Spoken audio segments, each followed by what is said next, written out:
The blood was still wet on the hospital floor when they took my baby from my arms. My husband watched. His mistress smiled. And my best friend of 15 years?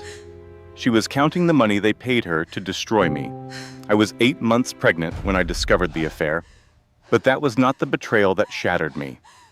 It was the psychiatric facility they locked me in, the forged documents that said I was insane, the 72 hours I had to prove I was fit to be a mother, while they erased every trace of my existence.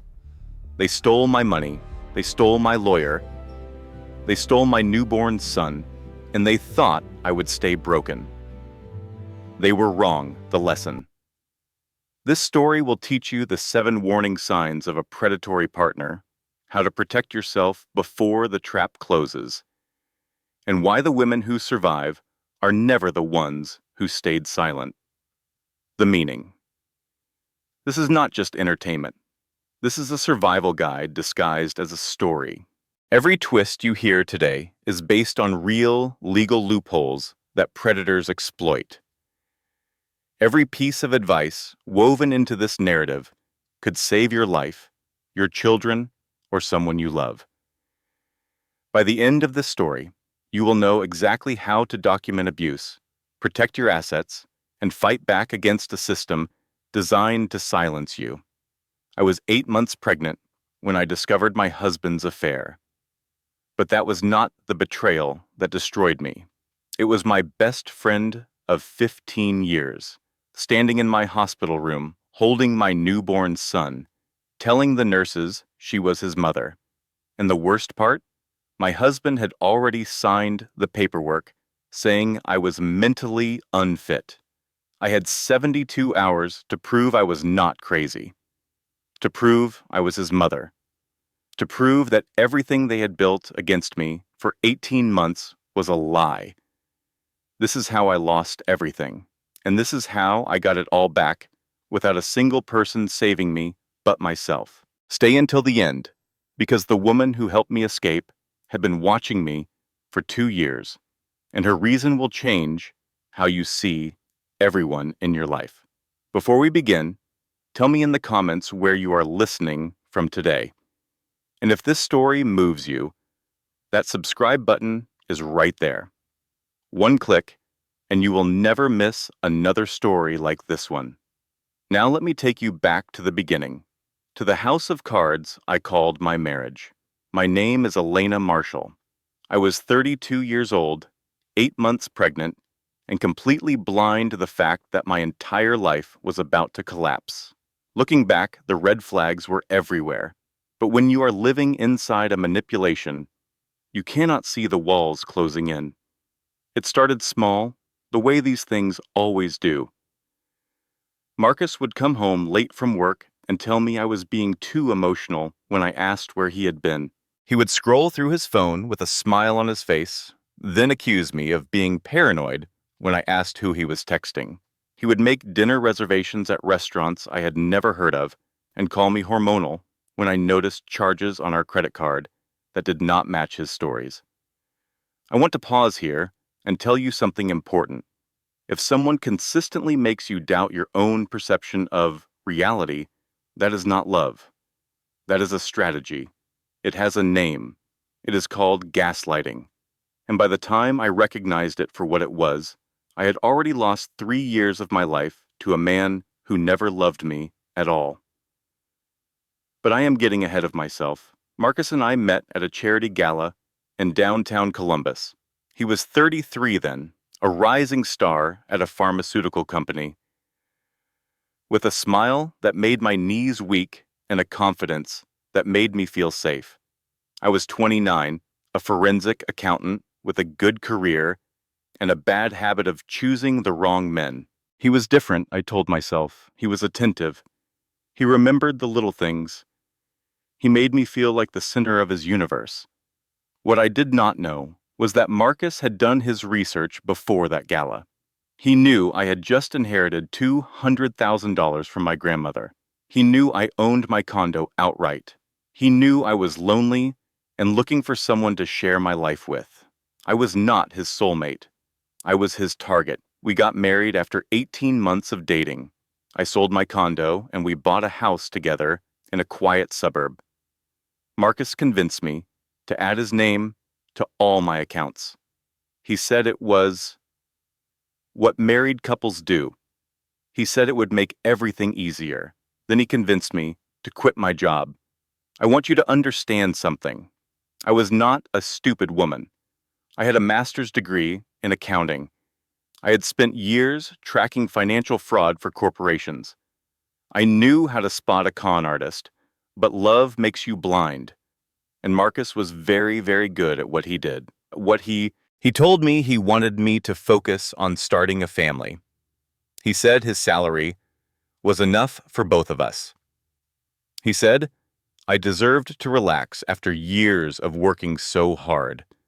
What he really wanted was to cut me off from my colleagues, to make me dependent on him for everything, to ensure that when the time came to destroy me, I would have no one to turn to.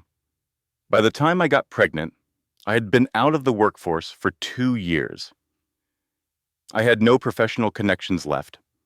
My closest friend was Rachel Winters, a woman I had known since college, who I trusted with my deepest secrets.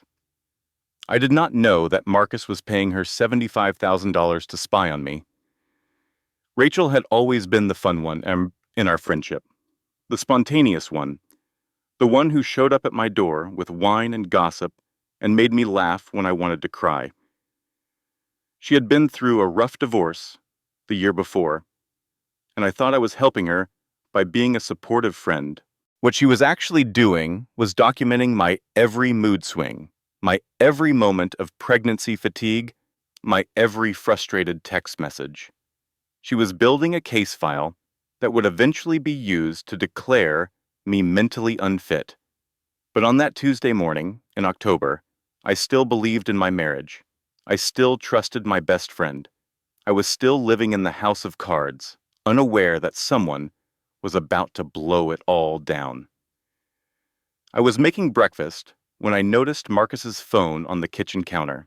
He had left it behind, which was unusual. He normally guarded that phone like it contained nuclear codes. I should have left it alone. That is what the old Elena would have done. The Elena who trusted her husband. The Elena who believed in privacy. But something made me pick it up. Maybe it was intuition. Maybe it was the growing weight of all those small lies accumulating in my mind.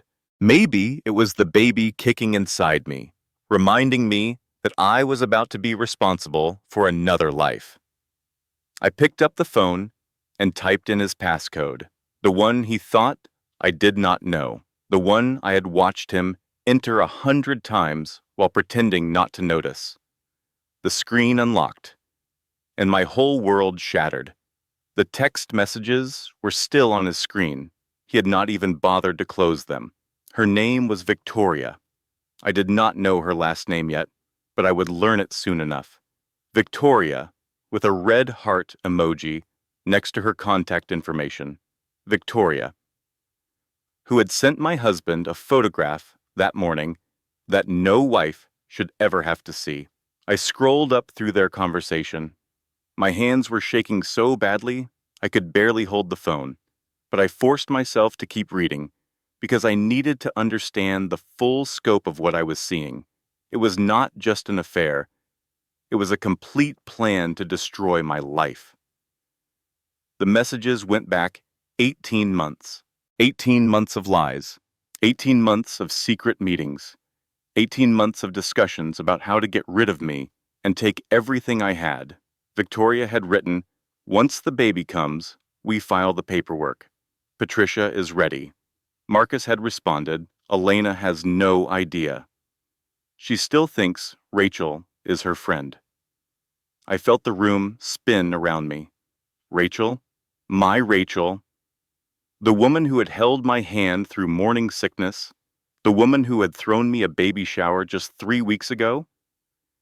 I kept scrolling. Victoria. "How much have we paid Rachel so far?" Marcus. 75,000. Worth every penny. She has documented everything we need. Victoria. Perfect.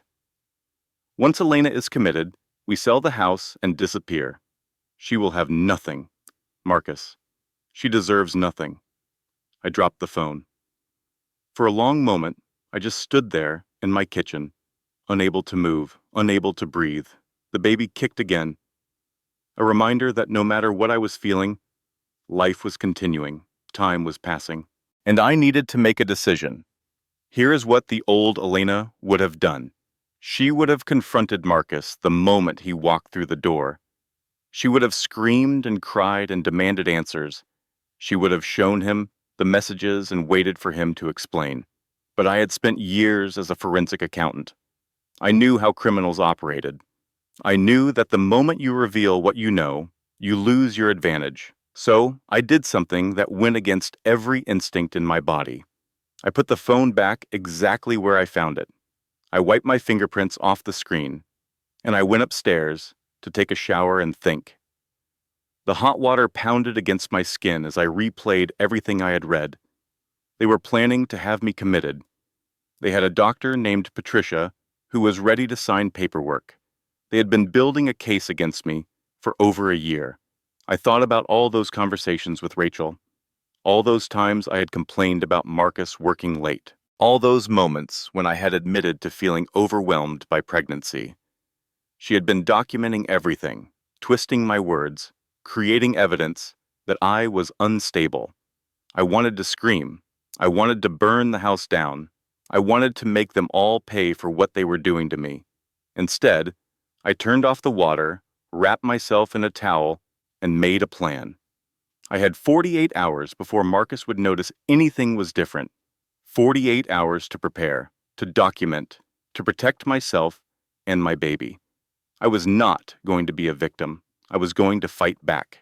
The first thing I did was take screenshots of everything on Marcus's phone.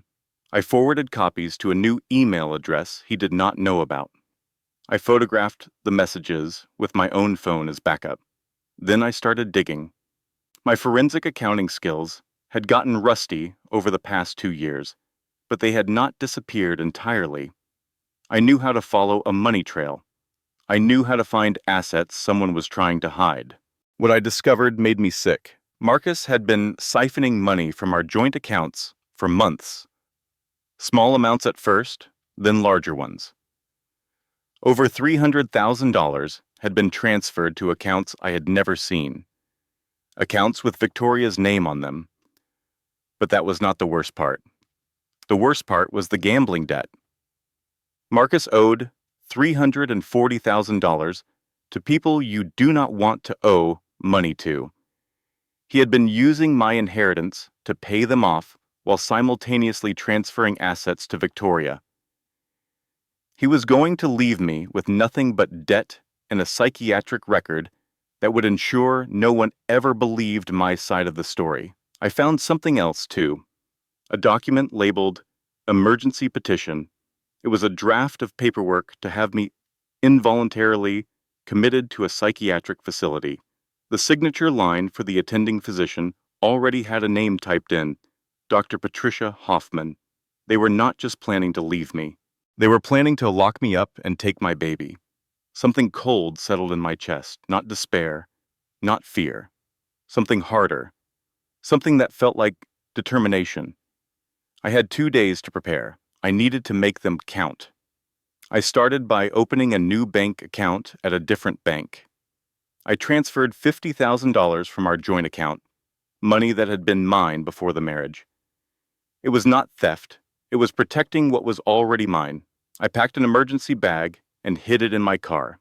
Clothes for me, supplies for the baby, important documents, cash. I called a divorce attorney and scheduled a consultation for Monday morning. I used my new email address and my maiden name, and then I waited. For the next 2 days, I played the perfect wife. I cooked dinner, I rubbed Marcus's shoulders, I told him I loved him and watched him lie through his teeth when he said he loved me too. It was the hardest acting job of my life. Friday evening came. I was folding laundry in our bedroom when I heard the front door open. 2 sets of footsteps. Marcus's voice. and another one I recognized immediately. Rachel. I walked to the top of the stairs and looked down. They were standing in the foyer together, not touching but close. Too close. There was something in Rachel's expression I had never seen before. Triumph. Elena, Rachel said, her voice dripping with fake concern. We need to talk about your mental health, and just like that, my 48 hours ran out. They had prepared for this moment.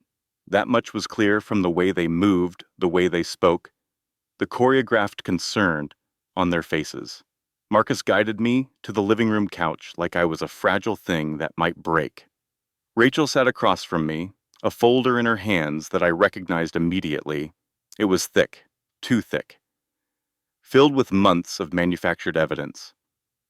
Baby, Marcus said, and the endearment made my stomach turn. We have been worried about you for a long time. I kept my face neutral. I did not let them see that I already knew everything. What do you mean? I asked. Rachel opened the folder. Inside were photographs of me, dozens of them. Me looking tired after a sleepless night, me crying at a sad commercial, me yelling at a telemarketer who would not stop calling. Normal moments twisted into something sinister. You have been exhibiting concerning behavior, Rachel said. Mood swings, paranoia, erratic emotional responses. I stared at her. This woman who had been my friend for 15 years. This woman who had helped me shop for my wedding dress. This woman who had held me when I cried about my father's death. She looked right back at me without flinching. I found this in your nightstand, Rachel continued. She pulled out a leather journal I had never seen before. Your private journal. Elena, some of the things you wrote in here are very disturbing. I did not write that, I said flatly. I have never seen that journal in my life. Marcus shook his head sadly. Baby, this is exactly what Dr. Hoffman warned us about. The denial. The inability to recognize your own behavior. Who is Dr. Hoffman? I asked, though I already knew. A psychiatrist, Marcus said. We have been consulting with her for weeks. She thinks you might need some time in a facility, just until the baby comes, just until you are stable enough to be a good mother. The words hit me like physical blows, not because they were true, but because they were so perfectly calculated. They knew exactly what would hurt me most, the suggestion that I might not be fit to raise my own child. I took a breath. I had to stay calm.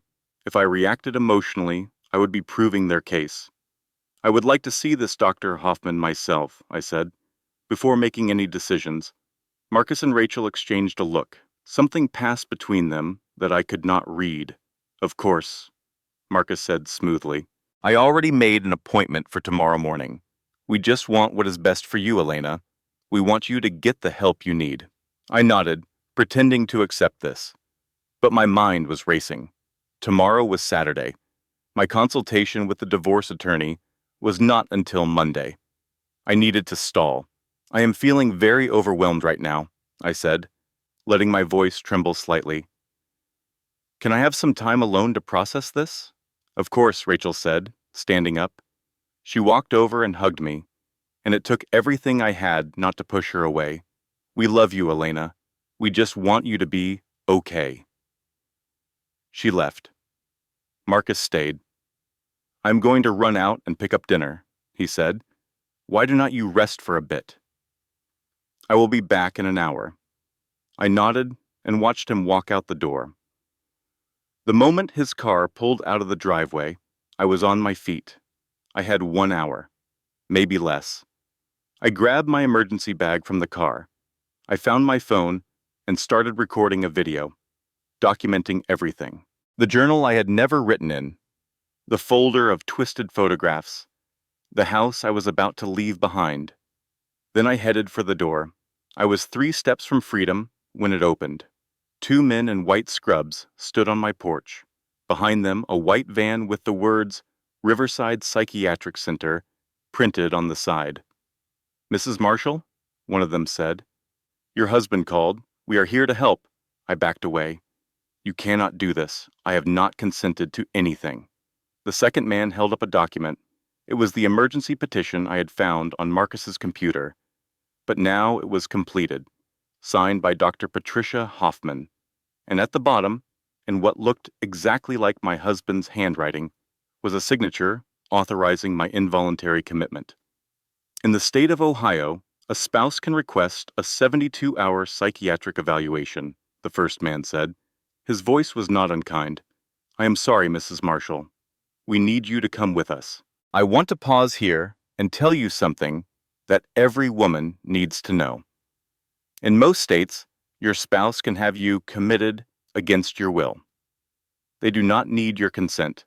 They just need a doctor willing to sign and enough evidence to make it look legitimate.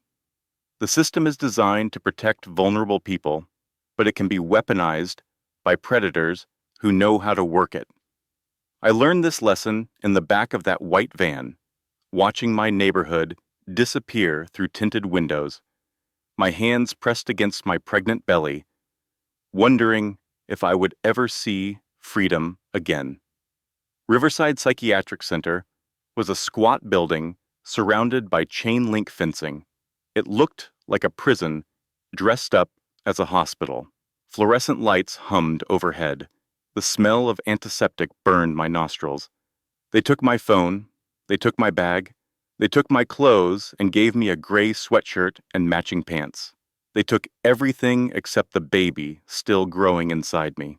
I was placed in a small room with white walls and a bed bolted to the floor.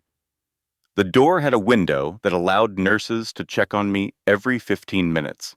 And then I waited. The 72-hour clock had started. In 3 days, an independent psychiatrist would evaluate me and decide whether I should be released or held longer. 3 days to prove I was not crazy while every piece of evidence said otherwise. 3 days that felt like a lifetime. The first night was the worst. I lay on that narrow bed, staring at the ceiling, listening to the sounds of the psychiatric ward around me. Someone crying in a nearby room. Footsteps in the hallway. The constant buzz of fluorescent lights that never turned off. I thought about Marcus, about Rachel, about the 18 months they had spent building this trap. I thought about all the times I had trusted them, confided in them, believed they loved me. And I thought about my baby, the son I had not yet met, the child who was counting on me to be strong enough to fight my way out of this nightmare. The next morning, I met Dr. Patricia Hoffman for the first time. She was not what I expected. Mid-50s, with graying hair and glasses that made her look scholarly. Her voice was soft, almost kind. If I had not known what she was, I might have trusted her. "Elena," she said, settling into a chair across from me. "How are you feeling today?" "I want to call a lawyer," I said. She made a note on her clipboard. "Why do you feel you need a lawyer?" "Because I have been committed against my will based on false evidence." Another note. "Can you tell me more about this false evidence?" I started to explain, keeping my voice calm. The journal I had never written, the photographs taken out of context, the text messages I had discovered on Marcus's phone. Dr. Hoffman listened without interrupting. When I finished, she nodded sympathetically. "It must be very frightening to feel like people are conspiring against you," she said. "Have you had these kinds of thoughts before? Suspicions that people were not who they claimed to be?" I understood then what she was doing. Every word I said would be twisted to support their narrative. If I claimed Marcus was cheating, she would call it paranoia. If I said Rachel had betrayed me, she would call it delusion. This woman was not here to help me. She was here to bury me. "I need to speak with an independent psychiatrist," I said. "I know my rights." Dr. Hoffman smiled. "Of course. Dr. Collins will be conducting your 72-hour evaluation tomorrow. In the meantime, I would like to start you on a mild sedative, just to help you relax." "I do not consent to medication," I said. Her smile did not waver. "I understand. But given your current state of agitation, I am going to recommend it for your own safety and the safety of your baby." Do not worry. It is perfectly safe during pregnancy. I wanted to scream. I wanted to throw something. I wanted to show her exactly how not crazy I was by staying perfectly calm while she destroyed my life. Instead, I took the pills they gave me. I let the fog roll over my mind, and I waited. That night, something unexpected happened. I was drifting in and out of sedated sleep when I heard my door open. A nurse I had not seen before stepped inside. She was older, maybe late 50s, with kind eyes and gray-streaked hair, pulled back in a practical bun. Her name tag read, Janet Morrison. "Mrs. Marshall," she whispered, "are you awake?" I nodded, struggling to focus through the medication haze. Janet glanced at the door, then leaned closer. "I have seen this before, Dr. Hoffman. The husbands who bring their wives here. I cannot help you directly. I would lose my job, but I can tell you something that might save your life." I listened. "Tomorrow you will meet Dr. Collins," Janet continued. "She is independent. She is honest. But she has also been fooled before. Do not try to prove you are sane. That makes you look defensive. Instead, ask questions about the evidence against you. Point out specific inconsistencies. Make them prove you are crazy." She straightened up, her expression neutral. "The night nurse is coming. I was never here." Then she was gone. I lay in the darkness, her words echoing in my mind. Do not try to prove you are sane. Make them prove you are crazy. It was the best advice anyone had ever given me. The next morning, I met Dr. Margaret Collins. She was younger than Dr. Hoffman, maybe mid-40s, with sharp eyes and a no-nonsense demeanor. She did not smile when she sat down. She did not offer fake sympathy. She simply opened a folder and said, "Tell me why you think you should not be here." I took a breath and followed Janet's advice. "Dr. Collins," I said, "I have some questions about the evidence in that folder. The journal entries they claim I wrote. Can you tell me the dates on them?" She checked. March 15th through April 20th. I was hospitalized for severe dehydration from morning sickness during that entire period, I said. I could not hold a pen. I could barely lift my head. The hospital has records. Dr. Collins made a note. "Go on." "The text messages about self-harm. What phone number were they sent from?"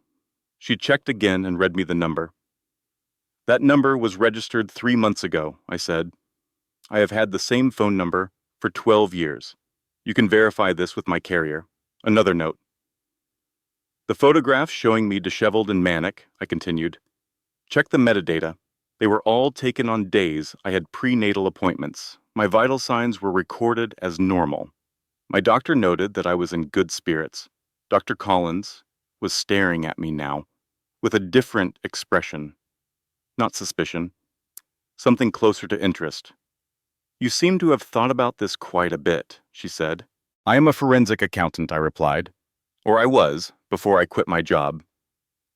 I am trained to find inconsistencies in evidence, and Dr. Collins, this evidence is full of them." She closed the folder and looked at me for a long moment. "I am going to recommend a 14-day extended observation," she said finally. "Not because I think you are unstable, but because there are things here that do not add up, and I want time to investigate." My heart sank. 14 more days in this place. But then Dr. Collins said something that gave me hope. "I am also going to request that Dr. Hoffman be removed from your case. I have concerns about her objectivity." It was not freedom, but it was a crack in the wall they had built around me. I would take it. The next 36 hours brought 3 pieces of news, each one more devastating than the last. The first came during my only supervised phone call. I had memorized the number from my bank, the one where I had hidden $50,000. My safety net, my escape plan. "I am sorry, Mrs. Marshall," the bank representative said. "That account was closed yesterday. The funds were transferred to your joint account per your husband's request." "That is impossible," I said. "He does not have access to that account." "He presented a power of attorney," she replied. "Signed by you. Everything was in order. I never signed a power of attorney, I said, my voice rising. The nurse supervising my call reached for the phone. I think that is enough for today. The line went dead. $50,000. Gone. Every penny of protection I had built for myself, stolen by a forged signature. The second blow came 2 hours later when I finally reached the divorce attorney's office. Mrs. Marshall, the receptionist said, and something in her voice made my blood run cold. Your husband came to see us yesterday. He explained your situation and formally withdrew your consultation request. I never withdrew anything, I said. I understand. But he also informed us that he is retaining our firm for the divorce proceedings. Due to conflict of interest, we can no longer represent you. He cannot do that, I said. I contacted you first. I'm very sorry, she said. She did not sound sorry. She sounded uncomfortable, like someone who knew something was wrong, but was not going to do anything about it. Good luck, Mrs. Marshall. Marcus had stolen my lawyer, the same way he had stolen my money, the same way he was trying to steal my baby. The third catastrophe came at hour 52 of my psychiatric hold.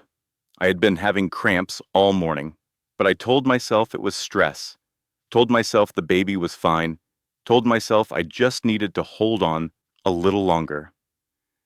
Then my water broke. I was 3 weeks early. The baby was coming whether I was ready or not. They rushed me to Columbus General Hospital, a real hospital, not the psychiatric facility. Nurses surrounded me.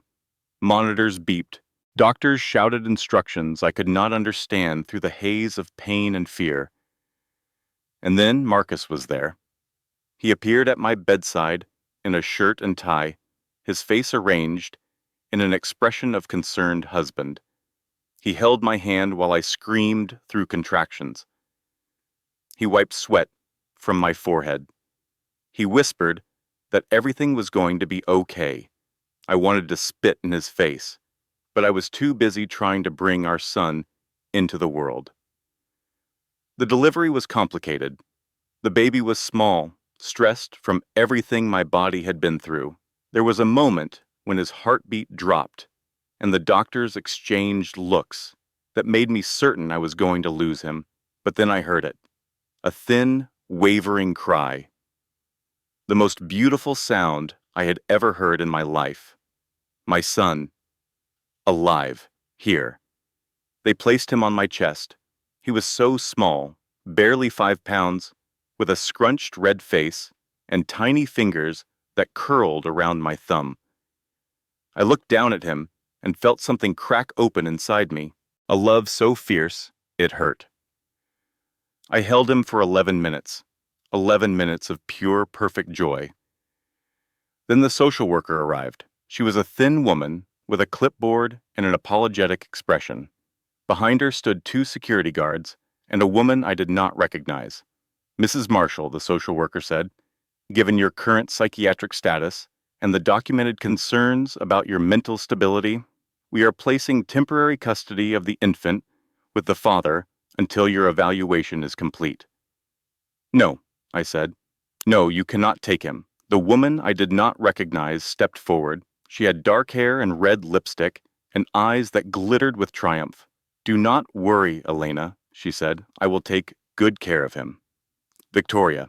This was Victoria Reynolds, the woman from the text messages, the woman who had orchestrated my destruction. Standing in my hospital room, reaching for my son. I screamed. I tried to hold on. But they pried his tiny body from my arms while Marcus watched with an expression of sad concern that made me want to kill him. I fought. I kicked. I screamed until my throat was raw. They sedated me. When I woke up, I was back at Riverside Psychiatric Center. My arms were empty, my room was silent, and somewhere across the city, my newborn son was being raised by the people who had stolen everything from me. I want to pause here and tell you something. If you have ever been in that place, that moment when everything you love has been taken and there seems to be no way forward, I need you to hear me. Giving up feels like relief, but it is a trap. The moment you stop fighting is the moment they have won forever. I did not give up that night, but I came close, closer than I have ever admitted to anyone. What saved me was anger, a cold, hard rage that settled in my chest like a stone. They thought they had broken me. They thought I would sign whatever they wanted, accept whatever scraps they offered, disappear quietly while they lived my life. They were wrong. I was not broken. I was just getting started. Day 4 of my extended observation. I had stopped eating, stopped speaking, stopped doing anything except lying in my bed, staring at the ceiling, planning. The nurses were worried. They made notes about my deterioration. They increased their checks from every 15 minutes to every 10. They did not understand that I was not falling apart. I was putting myself back together, piece by piece, into something harder, something sharper, something that would not break. That evening, a new patient arrived. I noticed her in the common room during dinner, a meal I was not eating. She was in her mid-40s, with short brown hair and calm eyes that seemed to take in everything at once. She did not look scared, like most new patients.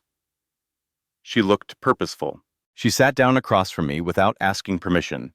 "You are not eating," she observed. I did not respond. "My name is Caroline," she said. "Carolyn Webb. I am here for an anxiety evaluation, but between you and me, my anxiety is perfectly under control." Something in her tone made me look up. "You are Elena Marshall," she continued quietly. "Your husband had you committed 4 days ago. You just gave birth to a son who was taken from you, and you are currently plotting revenge against everyone who put you here." My spine straightened. "Who are you?" Caroline glanced around to make sure no one was listening. Then she leaned forward and said something that changed everything. "Your husband's girlfriend, Victoria. She owns a PR firm that specializes in reputation management. She is very effective at making people look crazy." I stared at her. "How do you know that?" "Because she did it to my client's wife 3 years ago," Caroline said. "Same psychiatrist, same facility, same forged documents. I have been tracking Victoria Reynolds for 2 years, waiting for her next victim." I felt the fog in my mind start to clear. "You are not really a patient. I am a private investigator." Caroline's voice was barely above a whisper. "Victoria destroyed my client's family. He lost his wife to this place, lost custody of his kids, lost everything. He hired me to make sure she never does it to anyone else. Why are you telling me this?" "Because I need your help." She paused. "And you need mine." Caroline explained what she had learned over 2 years of surveillance. Victoria Reynolds was not just a homewrecker. She was a professional predator. She targeted married men with assets. She seduced them, manipulated them, convinced them their wives were the problem. Then she helped them commit their wives to psychiatric facilities using Dr. Patricia Hoffman, her college roommate. Once the wives were out of the picture, Victoria drained the marital assets and moved on to her next target. She had done it at least 4 times that Caroline could confirm. Sandra Blake, in 2018, lost custody of her twins. Meredith Cole, in 2020, convicted of fraud based on fabricated evidence. Amanda Taylor, in 2021, her husband disappeared with their children to another state. And now me. "Here is what I know," Caroline said. "Victoria made a mistake with you. She does not know that your background is in forensic accounting. She does not know that you can trace money trails. And she does not know that I found you before she could finish destroying you. What do you want from me? Help me take her down." Caroline's eyes were intense. "Not just for you, for Sandra, for Meredith, for Amanda, for every woman she is going to do this to next." I thought about it for exactly 3 seconds. 3 seconds to remember my son's face in those 11 minutes I held him. 3 seconds to picture Victoria reaching for him with her manicured hands. 3 seconds to decide that I would burn down everything she had built, even if I had to burn myself down with it. "How do we start?" I asked. Caroline smiled. It was not a warm smile. It was the smile of a hunter who had finally found a partner. "First, we get you out of here. Then we make them pay." Day 7 of my hold. Dr. Margaret Collins was due for her follow-up evaluation, the one that would determine whether I was released or held for another 30 days. Caroline had spent 3 days coaching me.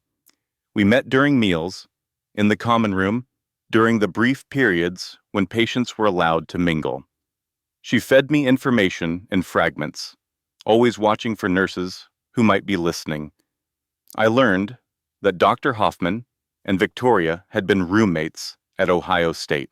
I learned that Riverside Psychiatric Center had an unusually high rate of extended commitments for married women. I learned that 3 of Victoria's previous victims had been evaluated in this exact facility by this exact doctor. And I learned exactly what questions to ask to make Dr. Collins legally obligated to investigate. The evaluation took place in a small conference room with institutional chairs and a window that looked out on the parking lot. Dr. Collins sat across from me with her folder of evidence.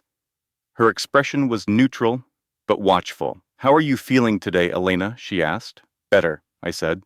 "More focused. I have had time to think about my situation." "And what conclusions have you reached?" I took a breath. Here was the moment that would determine everything. "Dr. Collins, I need to report a concern about my attending physician. I believe Dr. Patricia Hoffman has a personal relationship with a woman named Victoria Reynolds. Victoria is currently in a romantic relationship with my husband. I request that you verify whether Dr. Hoffman disclosed this conflict of interest." Dr. Collins' pen stopped moving. Her eyebrows rose. "That is a serious allegation," she said. "I can provide specific evidence." I continued. "Victoria Reynolds owns a PR firm called Reynolds Reputation Management. Her website lists her college education at Ohio State University, class of 1994.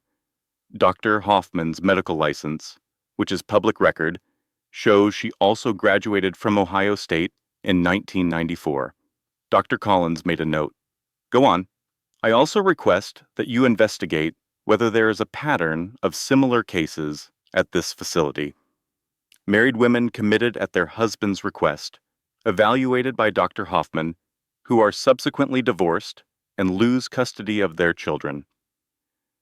I believe if you check the records, you will find at least 3 cases that match this pattern in the past 5 years." The room was very quiet. "You seem remarkably well prepared for this conversation," Dr. Collins said slowly. "I was a forensic accountant for 8 years," I replied.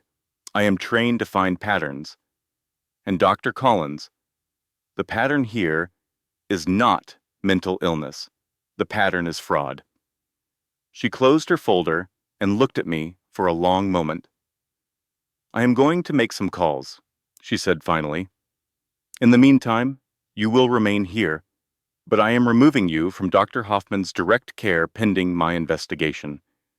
It was not freedom, not yet, but it was progress. 48 hours later, everything changed. The investigation revealed exactly what I had predicted. Dr. Hoffman had failed to disclose her relationship with Victoria Reynolds. Hospital records showed 4 cases with suspicious similarities to mine. The state medical board had been notified. I was released from Riverside Psychiatric Center on day 9 of what was supposed to be a 14-day hold. Caroline was waiting in the parking lot with a rental car and a folder full of documents. "We have work to do," she said. "Your custody hearing is in 3 days." I climbed into the car and felt sunlight on my face for the first time in over a week. It felt like being born again. The Franklin County Family Courthouse was an imposing building of gray stone and narrow windows. I walked through the security checkpoint with Caroline beside me, carrying a folder that contained everything we had gathered. I could not afford an attorney. My money was gone, my lawyer had been stolen, and the legal aid offices were backed up for months. So I was representing myself. It was terrifying, but I had spent 3 sleepless nights preparing. I knew family law better than most people who had attended law school. I had practiced my arguments until I could deliver them in my sleep. I was ready. The courtroom was smaller than I expected. Marcus sat at the defendant's table with a lawyer who probably cost $500 an hour. Victoria was in the gallery, dressed in a conservative navy dress, trying to look respectable. Rachel was there too. My former best friend, she would not meet my eyes. The judge was a woman in her 50s, with gray hair and reading glasses. Judge Catherine Sullivan. I had researched her too. She was known for being fair, for listening to evidence, for not automatically siding with whoever had more money. I was counting on that reputation. The hearing began with Marcus's lawyer presenting his case. He painted a picture of a mentally unstable woman who had suffered a breakdown during pregnancy. He described my involuntary commitment as a necessary intervention.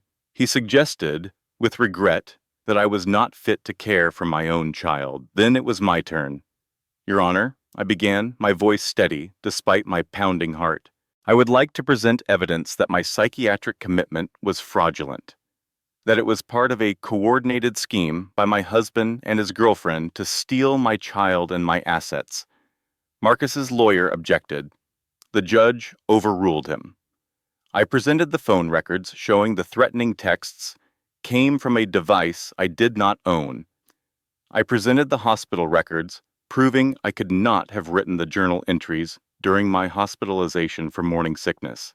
I presented bank statements showing $75,000 in payments from Victoria Reynolds to Rachel Winters over 18 months.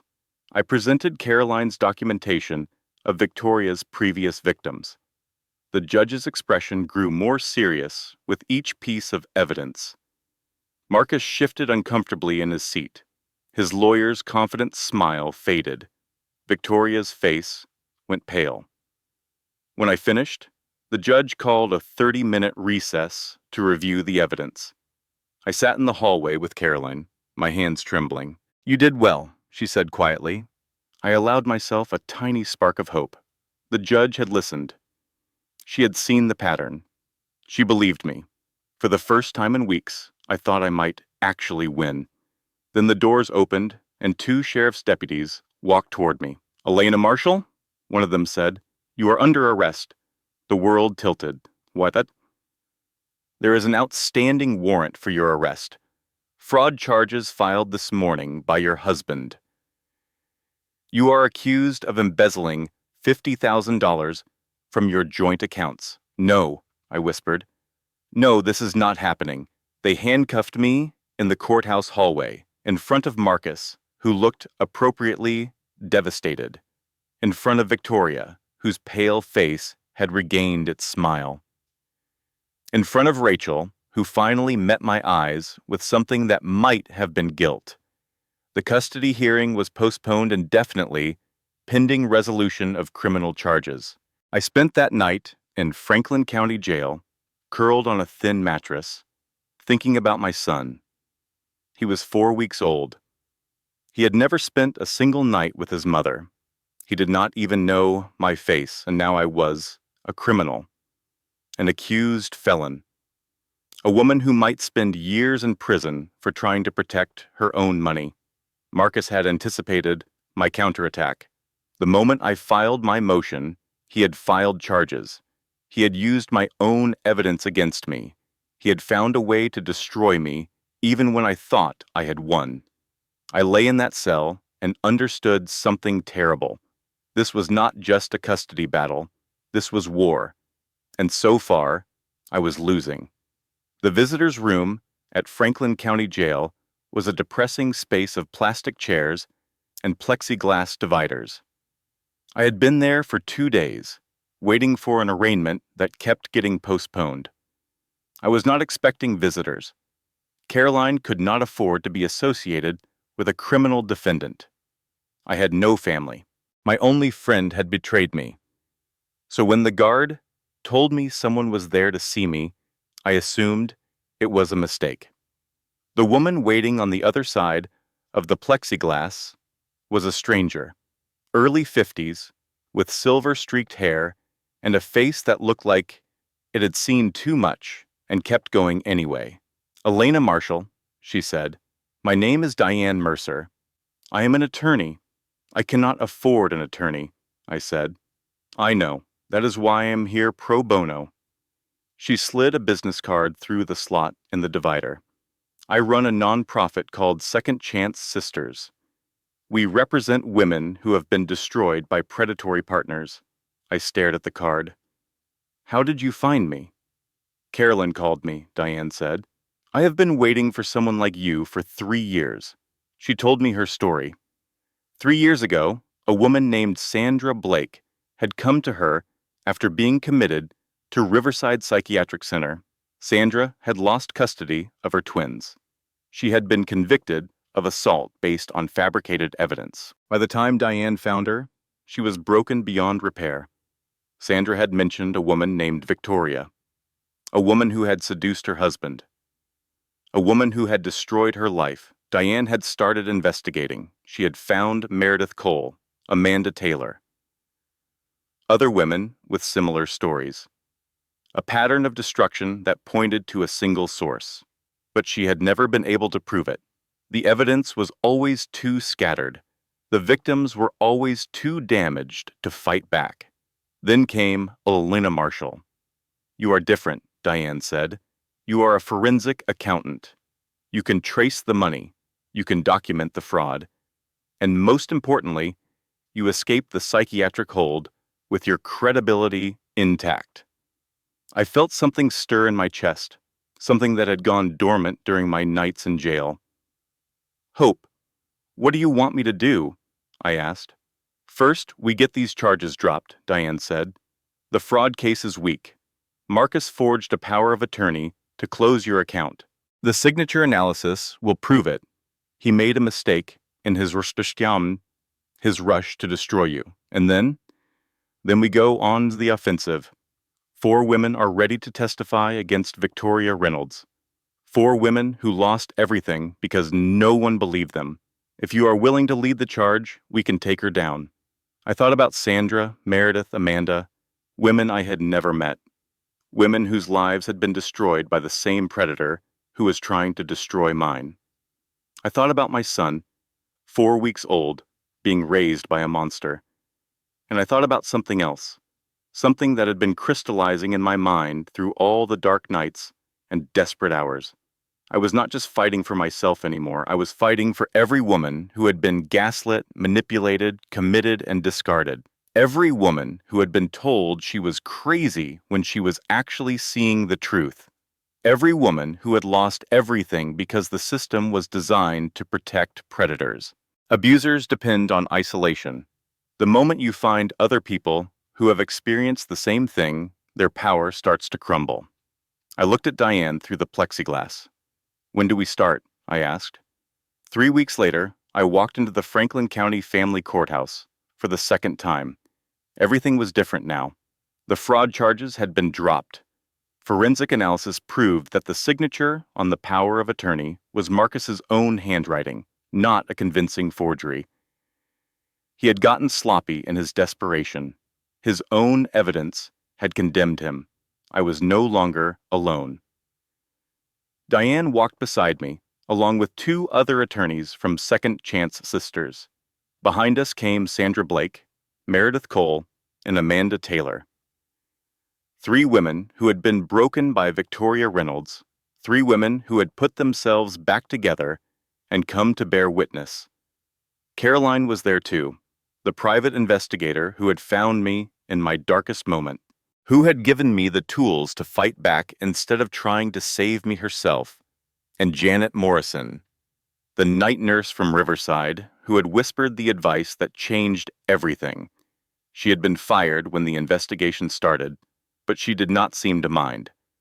She told me later that some things were worth losing a job over. The courtroom was packed. Word had spread about the case. Reporters filled the gallery. Women from domestic violence organizations sat in silent support. This was not just a custody hearing anymore. This was a reckoning. Marcus looked smaller than I remembered. The confidence was gone. The charm was gone. He sat at his table with his expensive lawyer and stared at the army of women who had come to end his lies.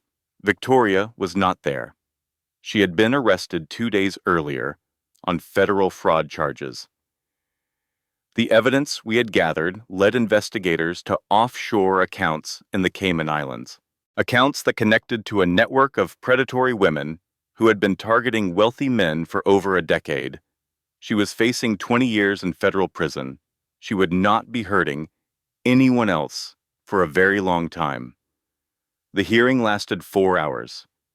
I presented everything: the text messages, the financial records, the pattern of victims, the forged documents, the psychiatric conspiracy.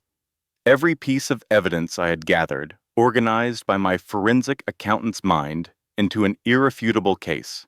Sandra testified about losing her twins. Meredith testified about being convicted of crimes she did not commit. Amanda testified about watching her children disappear, and then Marcus broke. I watched it happen. The moment when he realized Victoria was not coming to save him. The moment when he understood that he had been used just like the rest of us. The moment when everything he had built came crashing down. He confessed. To the psychiatric scheme.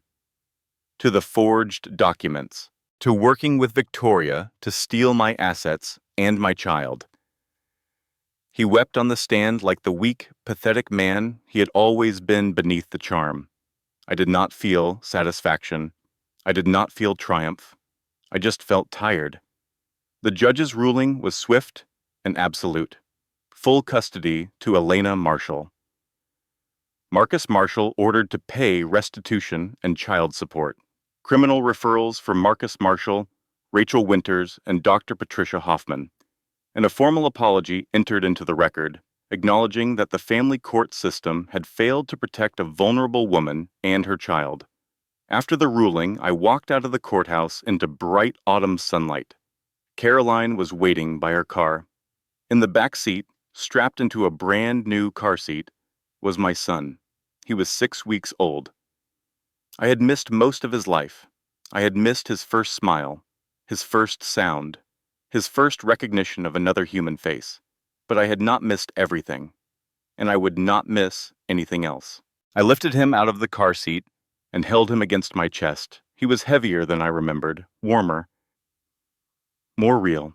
"Hi, baby," I whispered. "I am your mommy. I am so sorry it took me so long to get to you." He looked up at me with unfocused eyes and made a small sound. It was not forgiveness. He was too young for that, but it was a start. People ask me if it was worth it. The pain, the terror, the weeks in a psychiatric facility and a jail cell, the desperate fight to prove I was not crazy when everyone said I was. I never know how to answer that question. It was not worth it. Nothing is worth having your child taken from your arms. Nothing is worth the nightmares I still have about white walls and fluorescent lights. Nothing is worth the trust I lost and will never fully regain. But I survived it. And in surviving, I became someone new. I am not the woman I was before. That woman needed other people's approval. That woman trusted without verification. That woman put her faith in her husband's love and her best friend's loyalty. This woman trusts evidence. This woman documents everything. This woman knows that the people who claim to love you can be the same people who destroy you. And this woman fights back. Today I work as a forensic consultant for Diane's nonprofit. I help other women trace hidden assets and document financial abuse. I teach them what I learned the hard way about protecting themselves before the trap closes. My son is almost 7 months old now. He laughs when I tickle his feet. He reaches for my face when I pick him up in the morning. He has no idea what I went through to keep him. I hope he never has to know. I hope his life is simple and safe and free from the monsters I had to fight. But if it is not, I will teach him what I know. I will show him how to find patterns in lies. I will explain why documentation matters. I will make sure he understands that trusting someone does not mean being blind to who they really are. As for the others, here's where they ended up. Victoria Reynolds is serving 12 years in federal prison for fraud, conspiracy, and running an unlicensed legal practice. She will be 60 when she gets out. Her network has been dismantled. Her victims have been compensated, at least partially, from the assets she accumulated through her crimes. Marcus Marshall took a plea deal. 3 years suspended sentence in exchange for his testimony against Victoria. He lost his job. He lost his reputation. He lives with his mother now and works at his cousin's car dealership. I heard his Google reviews are terrible. I'm not saying I check them regularly, but the one about him crying when a customer asked for a discount did make me smile. Rachel Winters served 18 months in federal prison. She sent me a letter when she got out, asking for forgiveness. I did not respond. Some betrayals cannot be forgiven. They can only be survived. Dr. Patricia Hoffman lost her medical license. She is facing multiple civil suits from her victims. She will spend the rest of her career paying for the lives she helped destroy. And me? I am okay. Not perfect, not healed, but okay. I still have nightmares sometimes. I still flinch when someone tells me I am being emotional. I still find it hard to trust anyone with my heart. But I am alive. I am free. I have my son, and I have something else too. A network of women who understand what I went through because they went through it themselves. The sisterhood, the survivors, the ones who refuse to stay broken. We find each other now. In support groups and online forums and quiet conversations at the back of courtrooms. We share information and resources and strength. We watch out for the patterns that predators use, and we warn each other before the traps can close. Because here's what I learned in those dark weeks when everything was taken from me. Abusers depend on isolation. They need you to believe you are alone. They need you to think no one will understand. They need you to stay quiet and compliant and ashamed. But you are not alone. None of us are alone, not anymore. If you are listening to this story and you recognize something in it, if you are living with someone who makes you doubt your own reality, if you suspect that the people who claim to love you might be planning something terrible, I need you to hear me. Trust your instincts, but verify with evidence. Document everything before you confront. Open accounts your partner does not know about. Find other people who have experienced what you are experiencing. Do not try to prove you are sane. Make them prove you are crazy. The legal system is slow and imperfect, but it responds to evidence. And most importantly, you are stronger than you think. You have survived everything that has happened to you so far. You can survive this too. I know because I survived it, and so can you. One more thing before I go. 3 months after I got my son back, my phone rang. Unknown number, FBI Financial Crimes Unit. The agent's name was Detective Richardson. He had been following the Victoria Reynolds case. He wanted to know how I had identified the offshore accounts in the Cayman Islands, because those accounts connected to cases they had been building for 5 years, cases involving much bigger targets than Victoria. They offered me a consulting position. I took it. That was 2 years ago. Since then, I have helped take down 17 predators. I have recovered over $40 million for victims. I have testified in 4 federal trials. My son calls me Mama now. He does not know that his mother spends her days hunting monsters. He just knows that I am always there when he needs me, and that I will never, ever let anyone take him from me again. But that is another story. Maybe I will tell it someday. For now, I want you to remember one thing. The woman who told you this story was once exactly where you might be right now. Scared, alone, convinced that no one would believe her. She got out. She fought back. She won. And so can you. If this story meant something to you, please subscribe. Share it with someone who needs to hear it. And leave a comment telling me where you are listening from. Because you are not alone. None of us are alone. Not anymore. This has been Pregnant and Betrayed. Thank you for listening until the end.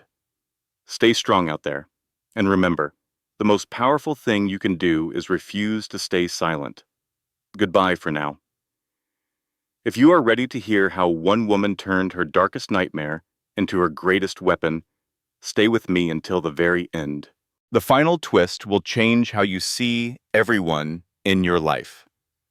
Before we begin, drop a comment telling me where you are listening from today. I read every single one, and your stories remind me why I tell these. And if this channel has ever helped you feel less alone, that subscribe button is your way of saying thank you. One click. That is all it takes to join a community of survivors who refuse to stay silent. Now, let us begin. Closing disclaimer. Thank you for staying until the end. This content was carefully researched, developed, and manually edited by our team to deliver meaningful lessons and genuine value to your life. Every story we create is crafted with intention, designed not just to entertain, but to inform, empower, and protect. If this story touched your heart or opened your eyes, please share it with someone who needs to hear it. You never know whose life you might save. Until next time, stay strong, stay aware, and never stop fighting for yourself. Goodbye for now.